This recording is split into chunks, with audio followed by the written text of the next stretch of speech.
Je veux un dîner royalement splendide, quelques bacchanales dignes du siècle où tout s'est, dit-on, perfectionné. Que mes convives soient jeunes, spirituels et sans préjugés, joyeux jusqu'à la folie. Que les vins se succèdent toujours plus incisifs, plus pétillants et soient de force à enivrer même un corps diplomatique. Que la nuit soit parée de femmes ravissantes. Enfin, je veux voir la débauche en délire, rugissante, et dans son char tiré par 4 chevaux, dont l'ardeur nous entraîne par-delà les bornes du monde et nous verse sur des plages inconnues.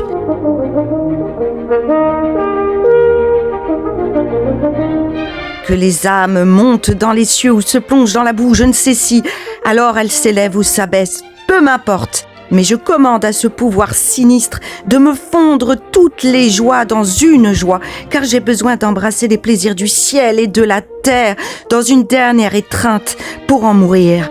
Aussi, souhaitais-je et des prix apaisantiques à préboire, et des chants à réveiller les morts, et de triples baisers, des baisers sans fin, dont le bruit passe sur Paris, comme un craquement d'incendie. Il réveille les époux et leur inspire une ardeur cuisante qui rajeunisse même les douairières. Un éclat de rire, parti de la bouche du petit vieillard, retentit comme un bruissement de l'enfer. Vous avez signé le pacte. Tout est dit. Maintenant, vos volontés seront scrupuleusement satisfaites, mais aux dépens de votre vie.